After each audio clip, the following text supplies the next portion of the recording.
Hi, and welcome to the Davos in the Desert podcast series. These podcasts feature thought leaders in business and public policy and are meant to be informative and thought-provoking. In this unique podcast, we hear from Charles Lee Mudd Jr. He contributes to the international community as a thought leader in internet and space law and policy.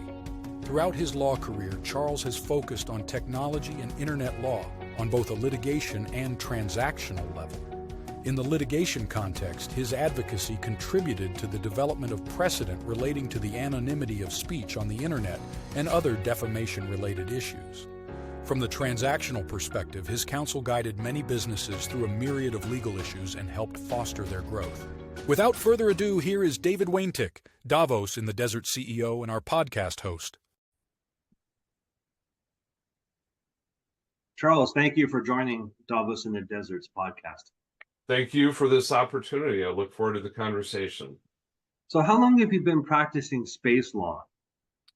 I've had my firm for 23 years, and we expanded into space law about seven or 8 years ago. Okay. And what kinds of issues are clients bringing to you that need space law attention? It's an interesting question, and I would like to take a step back in answering that and indicate that when I mention space law to a lot of people, there's a segment of the population that responds, space law, I didn't know there was such a thing. And of course, it goes back as far as the original contracts with NASA and companies in the era of Sputnik and so forth. The other aspect of that, though, is that for many of the, if not all, of the space law clients that we have, a large part of their legal representation or the matters that come to us are straightforward straightforward issues that apply to any particular business, where it be perhaps intellectual property, registering a trademark, looking at a contract, employment agreements, non-disclosure agreements. And in fact, David, when I first started practicing space law and had that excitement about getting into some of these nuanced issues, it was more the general aspects of the business that we provided representation to our clients on. That being said, some of the more exciting things that we do provide our space law clients relate to ITAR and ITAR, which is two sets of regulations relating to export control. There are issues with licensing with the Federal Communications Commission, NOAA, Earth observation licenses, FAA issues in terms of the launch and reentry, and a lot of associated matters. And those are for the clients. And then on the other side, there's also the policy aspects. Okay. So are a large number of your clients defense contractors? Not my clients. My clients, they may end up providing and working with defense.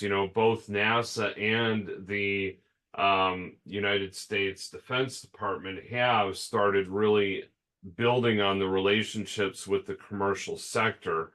But I would say that, the clients that I have are not predominantly your defense contractors. Okay.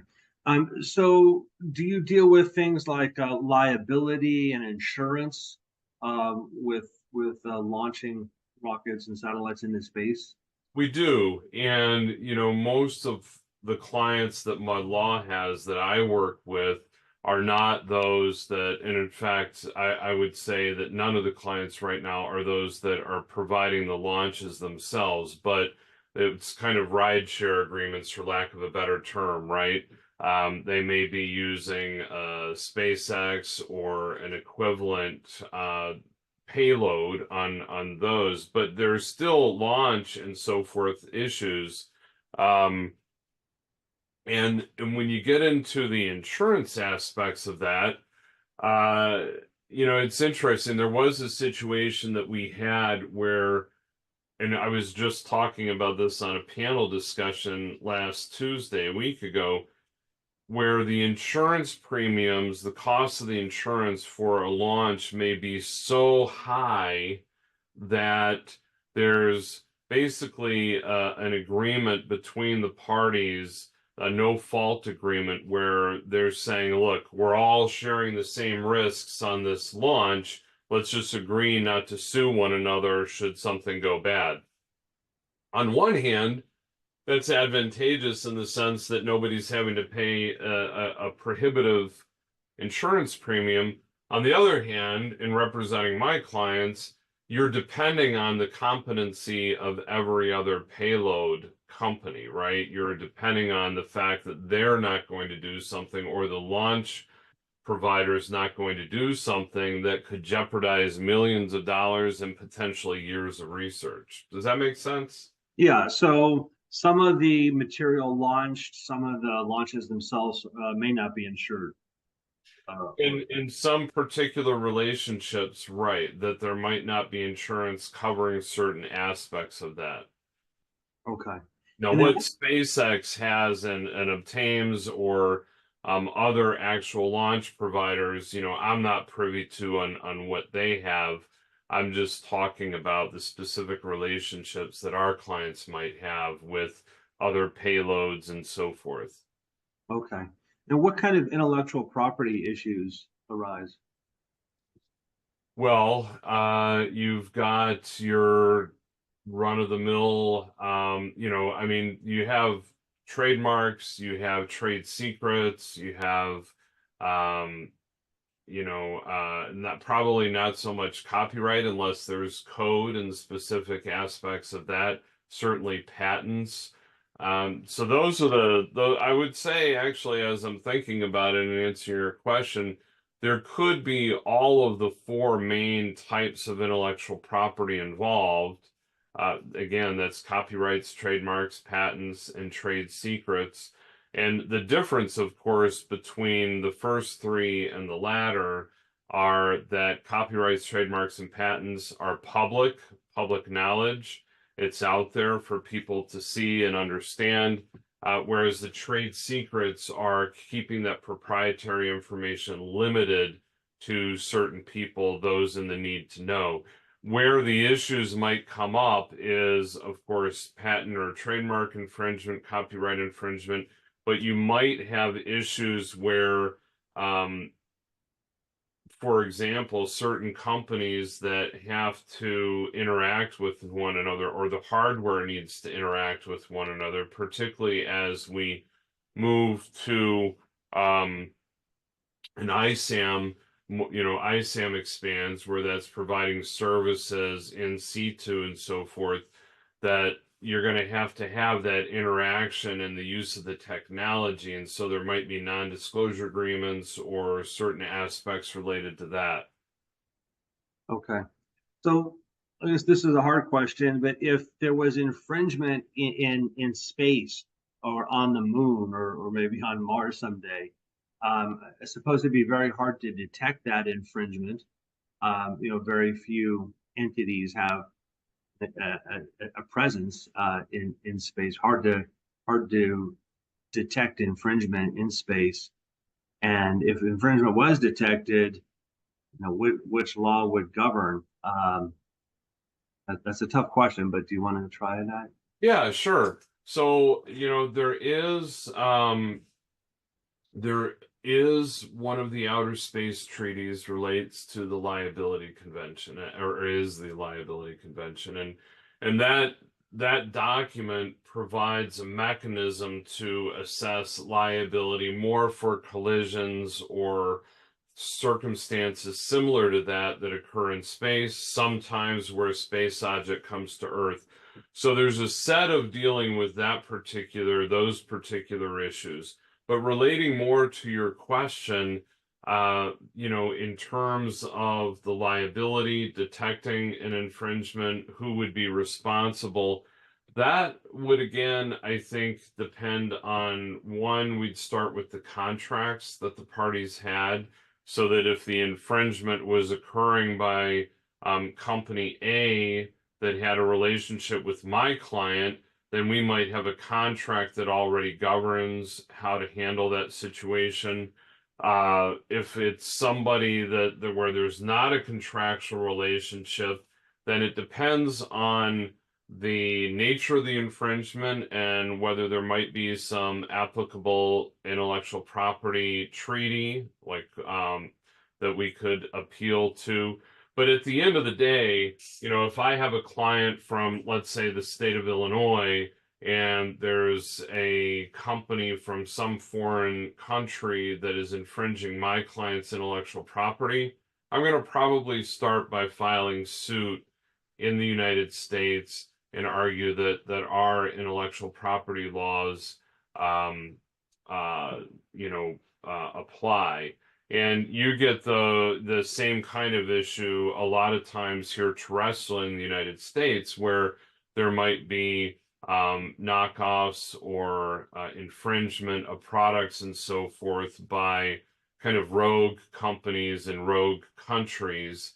And that's a whole area of enforcement or legal issues. You know what I mean? It's a specifically nuanced area of the law in trying to track down those companies and file suit and get injunctive relief. Because even if we were to get an order here from a court in the United States, having that enforced against another country or a company in another country is one thing. And to your point, if we're in space, it becomes even more complicated. I'm reminded of the television series, I think it was on National Geographic, Mars, where it was that part documentary, part drama. And there's a point at which there's a company on Mars, and it's not so much infringement, but they weren't doing what they were supposed to be doing. The researchers complained, and the response was, "What are you going to do about it? We're out here on Mars." Yeah, my guess would be relatively easier to enforce an apparatus claim than a method claim. Now, if there's a method, taking place in space, very hard to see that and to detect that. I guess if it was an apparatus claim, it's still the apparatus is manufactured somewhere. It's manufactured in a country, and so that is usually covered by make, manufacture, sell, make available for sale. So that still happens in a given country. Patent protection in that country to operate that law.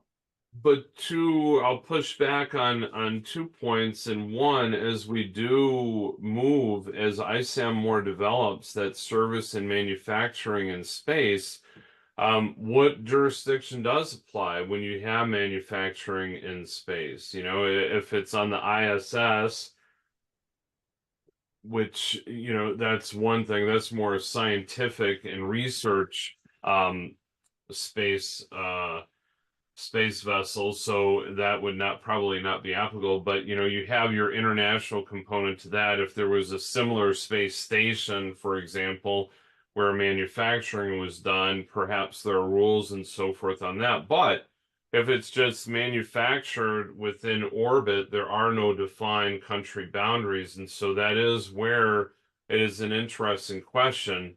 And the other thing that I think that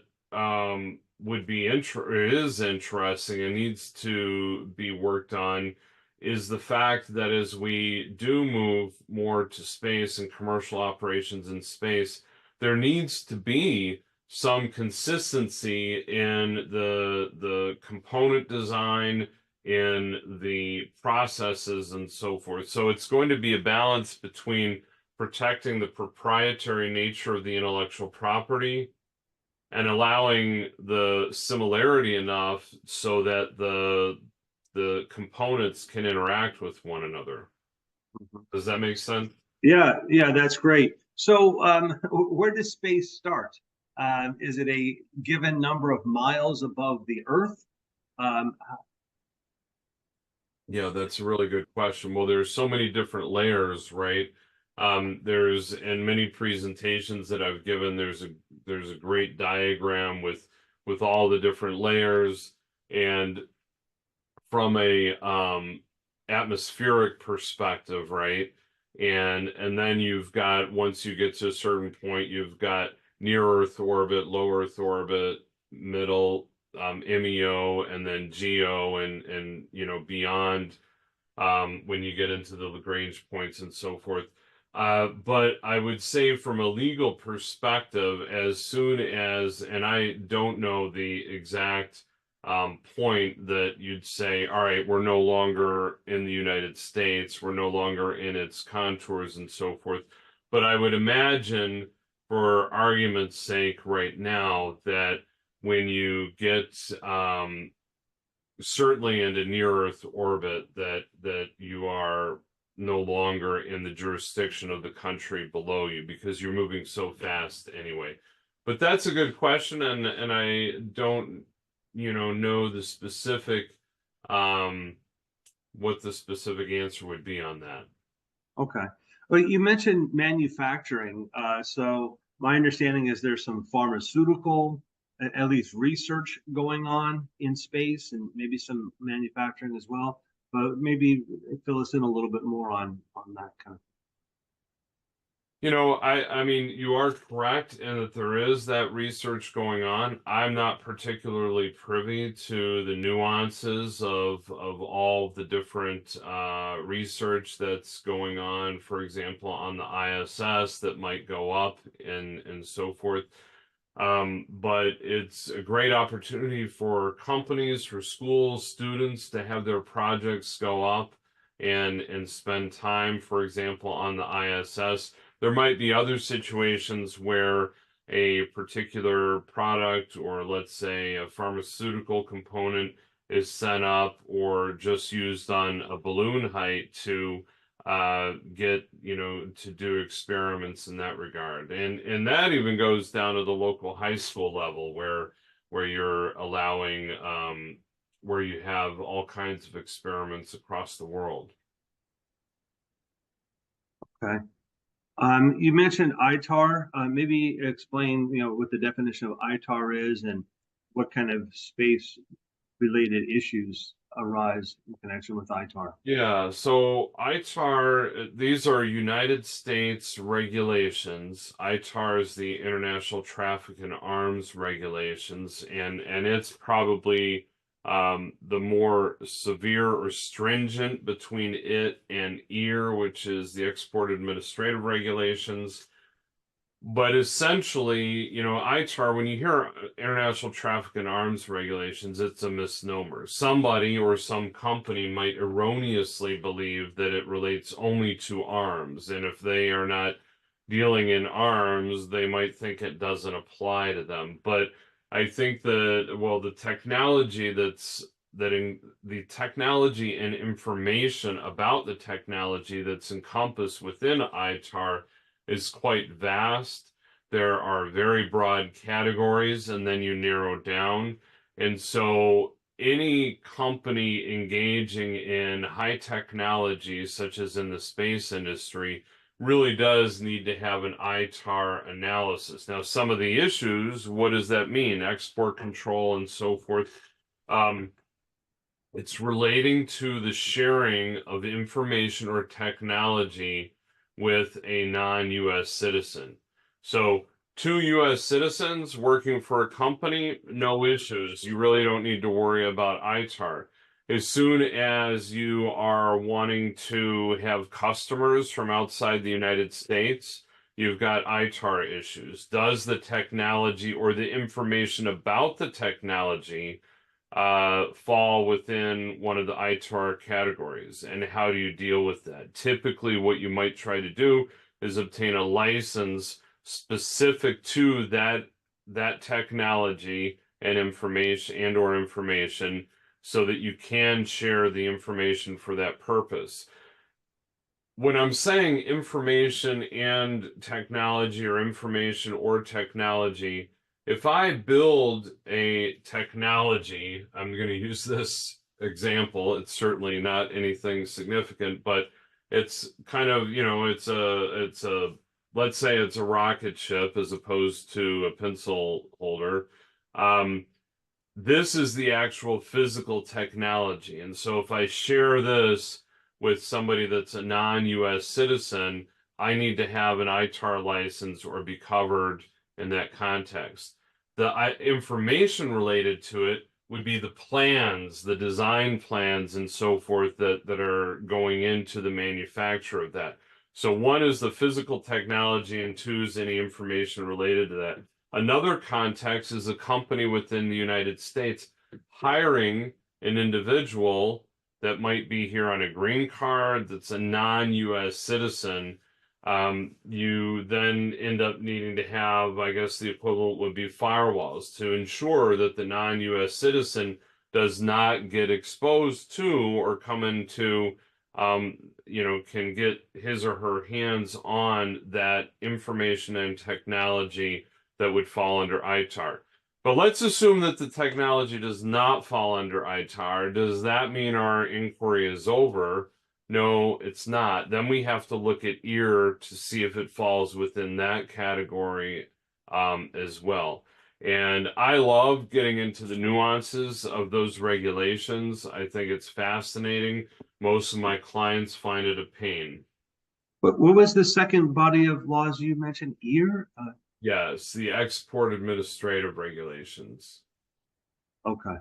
And what's interesting is that um, I'm sorry, the export administration regulations, not administrative, to correct myself there, export administration regulations.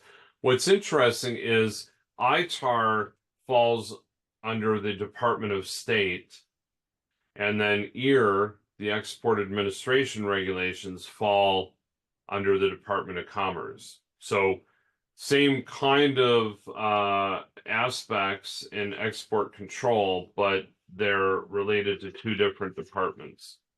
So I imagine there's quite a bit of work to do in connection with ITAR and ITAR. Seems like there's a lot of cooperation among countries. So, one country may have satellites but not launch capability.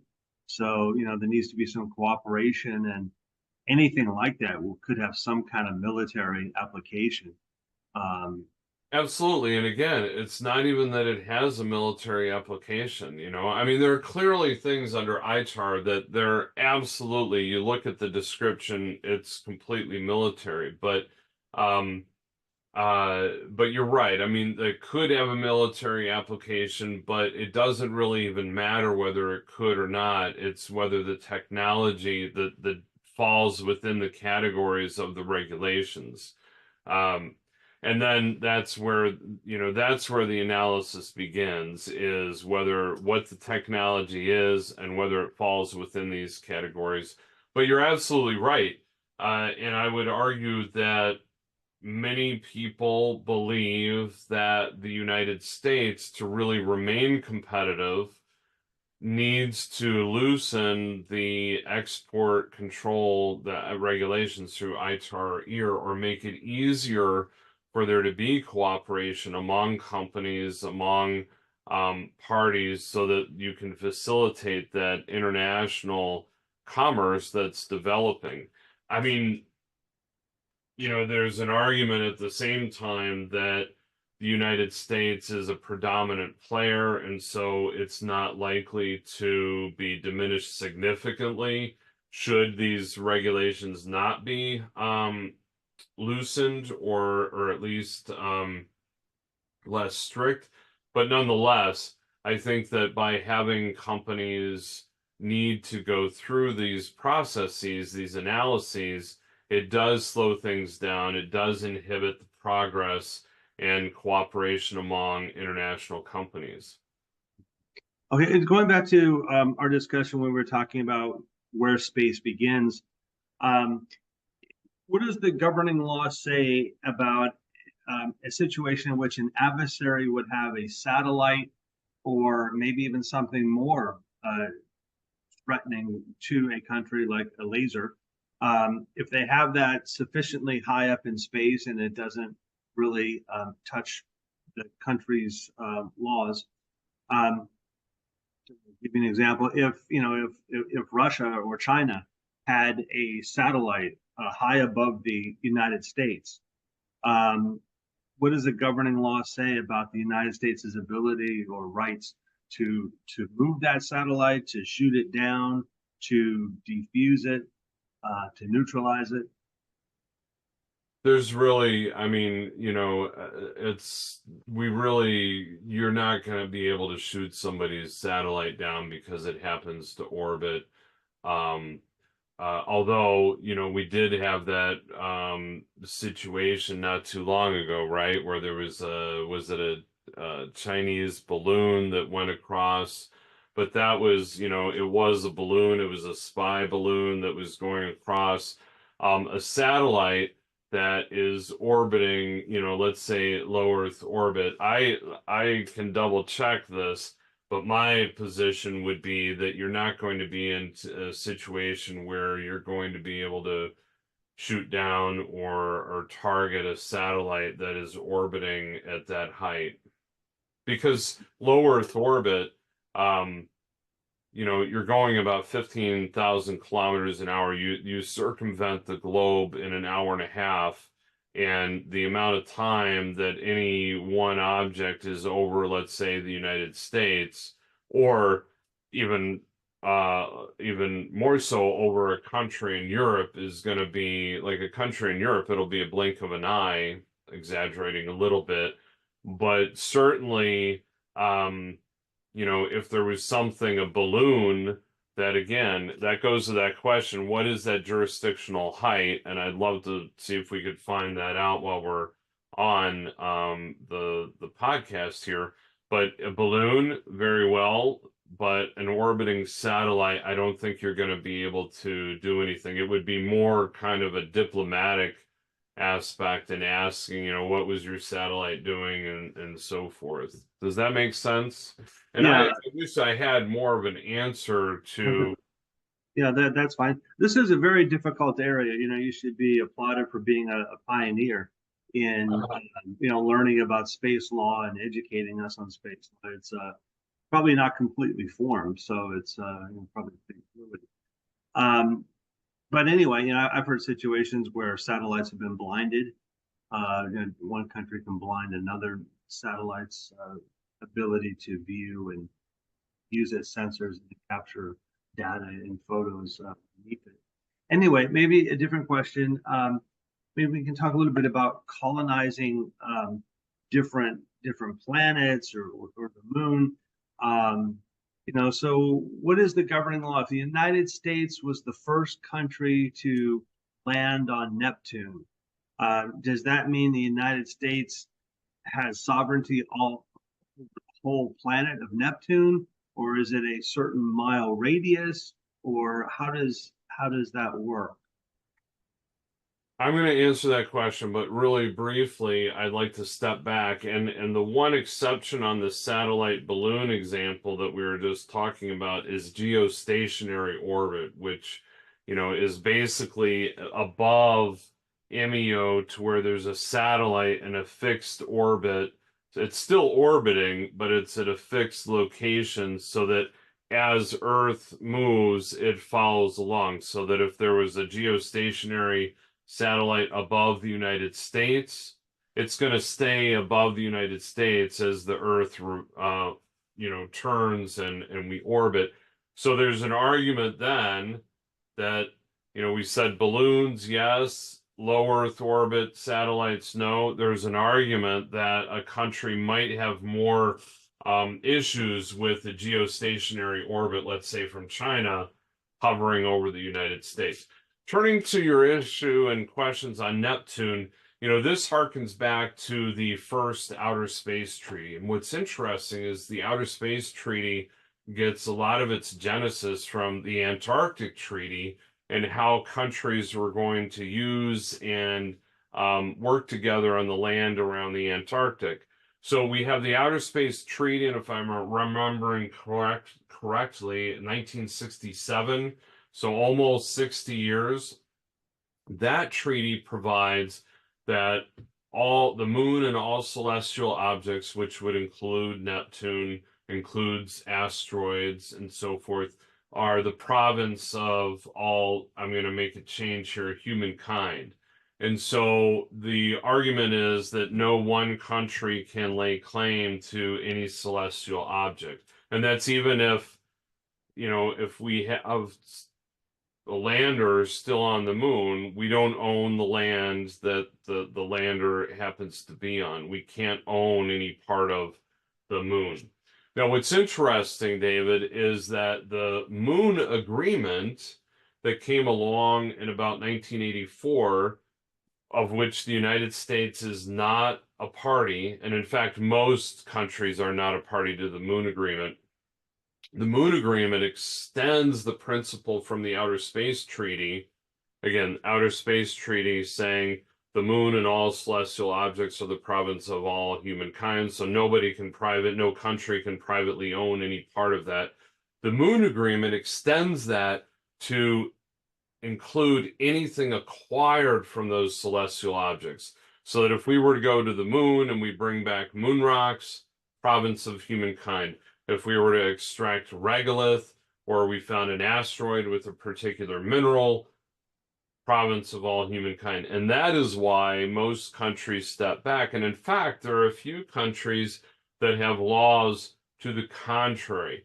The United States is one. Basically, if we mine something, we can own it, or if a company mines something, it can own it. The UAE, Japan, and Luxembourg are some of the very few countries that actually have laws that would contradict the moon agreement. And just for your listeners to remember, it's not a contradiction in our own laws because we haven't signed on to the moon agreement. So the terms conflict, but there's no issue with the United States law and its enforcement because it's not a party to the moon agreement. So in answer to your question, if somebody lands on Neptune, they would not be able, or a country lands on Neptune, they would not be able to claim ownership of the entire planet, or even the part that they could see. And it's interesting that you asked that question because I had it asked in a slightly different context. I had a colleague, an astrophysicist, inquire if I've identified an asteroid that has, for argument's sake here, let's just say $1 trillion worth of minerals on it, can I claim ownership of it? I did a little research, and the Outer Space Treaty would say you can't own the asteroid. Moon agreement, we're not going to pay attention to because my colleague was in the United States and we're not a party to it. But can you claim ownership to the minerals on that asteroid just knowing that they're there? And we go back to the law of the seas and law of the finds. And basically, to summarize very quickly, you've got to get there to get it. And you've got to get there and get it to claim ownership over it. So if somebody were to identify an asteroid that had a significant value of minerals, if you can get to that asteroid and you can extract those minerals, you can claim ownership to it. But just the knowledge that it exists out there, it's not one of those, name your star, kind of things. So I'd imagine this could get contentious if the United States is the first country to send a spaceship to Neptune. There's a lot of minerals there. Maybe there's 100 square miles of very fertile minerals. The United States can only mine so much, can only harvest so much. Another country may say, you're not mining most of it. You're only mining 1 square mile of it now. We should have a right to, if we can get there, we should have a right to mine some of that other 100 square miles of very fertile minerals. Yeah, I mean, I think that, and it kind of goes back to our prior discussion too, is you get there, how are you going to enforce any of these boundaries in any case? And even if the laws on Earth say that you can't claim ownership of it once you're there and you have the power or might to enforce what you believe you own, how do we resolve those issues? I think that that's something that that we need to develop policy on before we get to that point. And, we're starting to get back with the Artemis Accords and the gateway with NASA and commercial aspects on the moon. We're doing that so that we can get our feet wet again, make sure that everything works. And obviously, the goal is to eventually perhaps get to Mars. But this is the time to work those kind of policy and legal issues out. Again, I think the Outer Space Treaty makes very clear that you can't own any portion of Neptune or Mars. You can't lay a flag and say, I own this 100 quadrant. But if you build a space station, if you build, let's say, a structure on Neptune or a structure on Mars, then you should own, you would own that. You just don't own the land per se on it. You're more or less leasing the land. Does that make sense? Yeah, that's fine. There's also been. Did I answer your question, or do you Yeah, have? no, you did. You did. This is, this is all very, very new and future looking, and these are difficult questions. It's a difficult topic. I've heard there's quite a bit of debris in space. So many rocket launches, and there's just a lot of debris. And there's actually companies that are trying to clean up the debris. Are you familiar with anything you want to say about that? Well, debris is a really big issue. And, there's an argument that we have met, or I would not say that we're there yet, but the Kessler syndrome or the Kessler point is where there's so much debris or objects in space that the collisions of those objects and then the resulting debris cascades so that it's unstoppable at that point.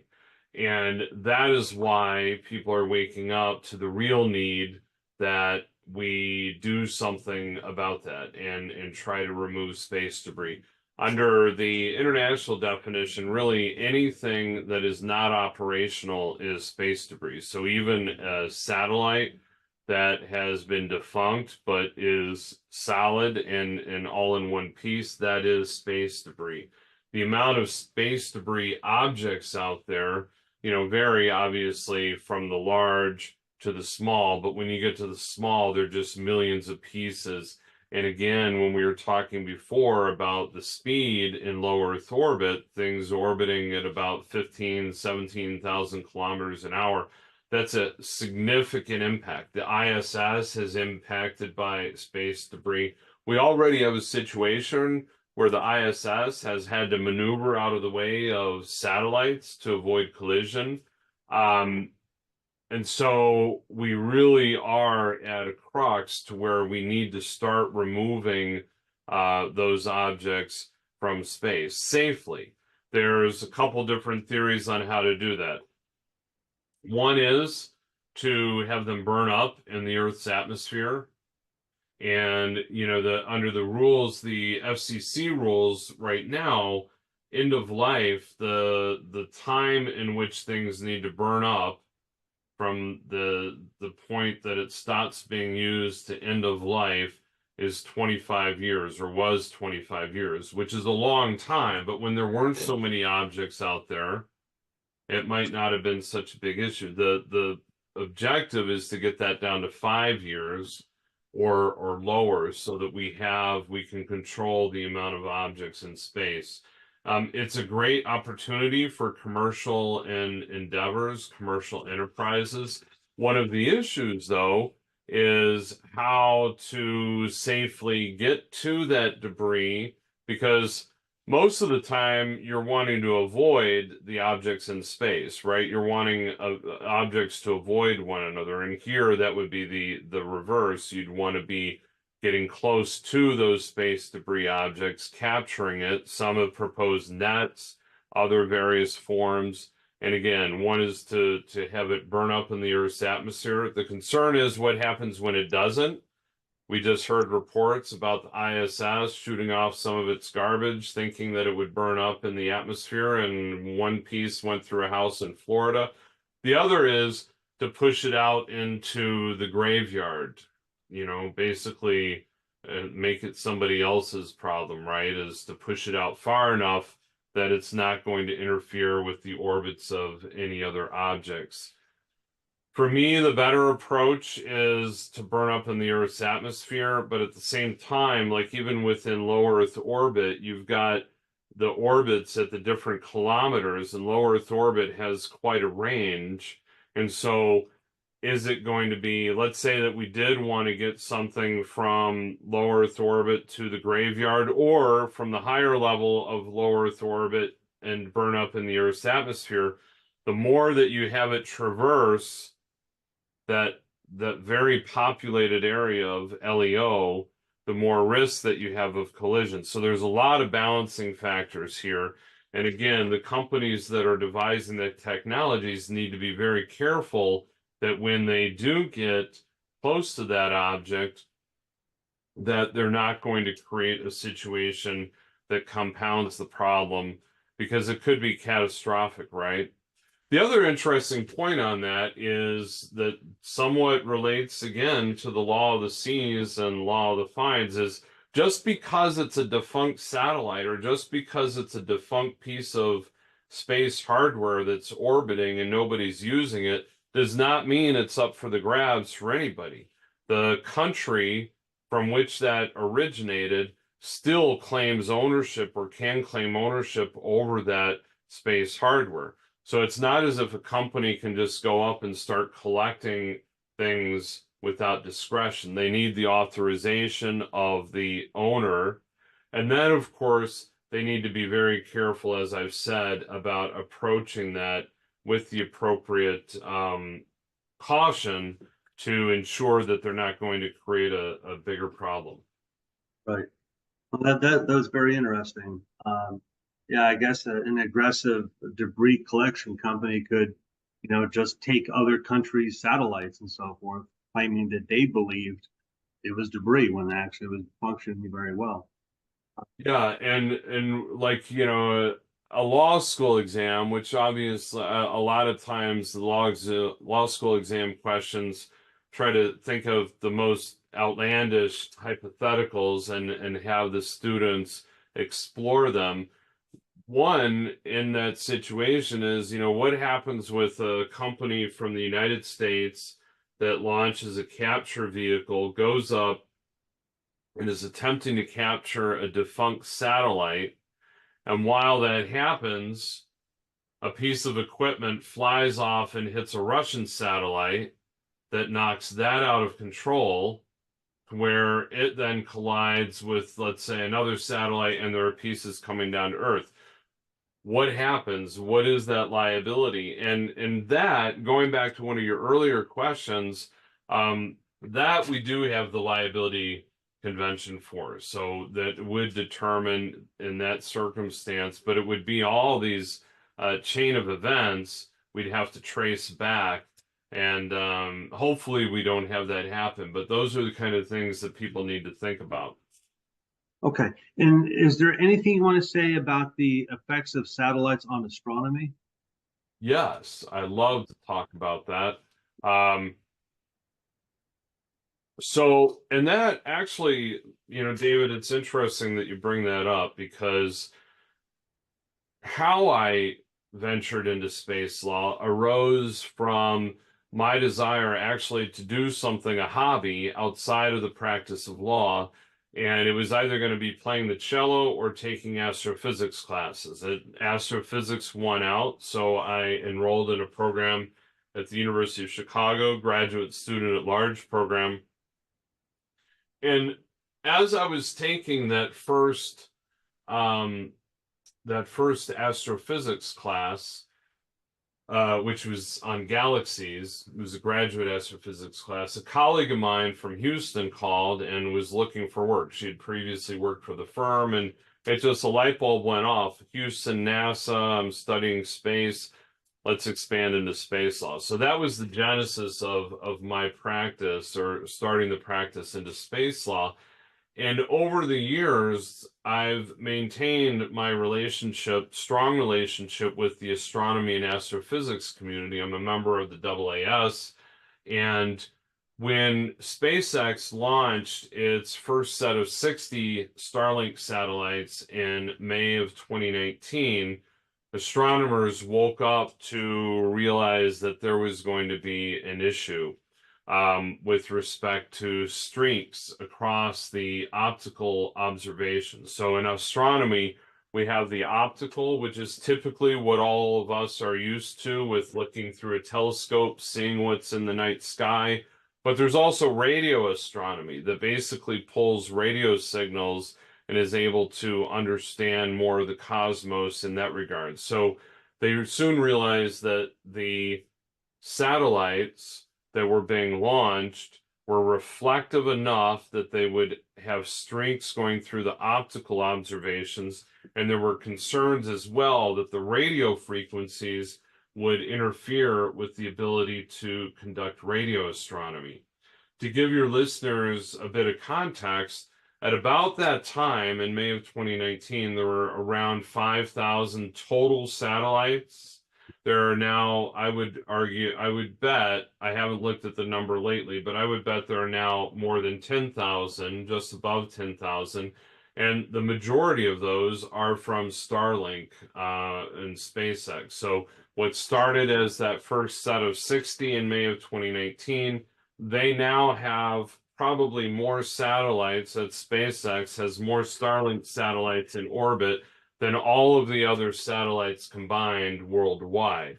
And so as those numbers increase, and you have companies or countries applying for licenses, not only through the FCC, but the ITU, International Telecommunications Union, for hundreds of thousands of satellites, there's a real concern. Do these satellites, or will these satellites profoundly affect astronomy on Earth as we know it? And so the astronomers and companies have been working together. Some of the companies have been working together to try to make sure that that doesn't happen. That some of, Starlink, I've got to say, give them credit. They started experimenting with technology, darkening technology, shades, and so forth, that would minimize the reflectivity of their satellites. And so that continues. The government's starting to pick up on the issue and making sure that we ensure that space is open for everybody, that we don't foreclose one use of space for another. So it's a significant issue. I mean, and it's exciting when you look up in the night sky and you can see the ISS orbit or the Starlink satellites go by. It's exciting, but when you compound that and you've got the telescopes observing, then it becomes an issue. And just one point on, just so that people understand, like when we oftentimes look through a telescope, we're just looking at, the image that we see. We might take a quick snapshot if possible, but most of astronomy, you're looking at long exposures. So you have the you have the lens open for minutes at a time, not just seconds. You could anywhere from 30 seconds to 5 minutes, 10 minutes. And so it doesn't take much for those lights to go across the field of view and create the streaks, ruining that image. Does that make sense? Yeah, that's very interesting. We've covered a lot. Are there any other issues you think we should bring up? We have covered a lot of issues. I think the astronomy is one, the effects of satellites on astronomy, the or the space mining. We've kind of hinted at those kind of issues. I think that, relating to your Neptune question, the colonization of planets like Mars, we need to be thinking about these issues now and developing policies. And the Mars Society, for example, has contests and kind of developing what those communities, what the laws, the infrastructure would look like. So it's all out there, and I encourage your listeners to explore any of these topics in greater detail. But I don't think that there's anything that I can think of that in particular that we've not hit upon that we need to mention at the moment. Okay. Well, Charles Mudd, thank you so much for speaking to us and enlightening us a lot on space law. Um, it's a very interesting topic that we don't really know very much about. So you did a great service today by educating us so much. Thank you. Absolutely. Thank you.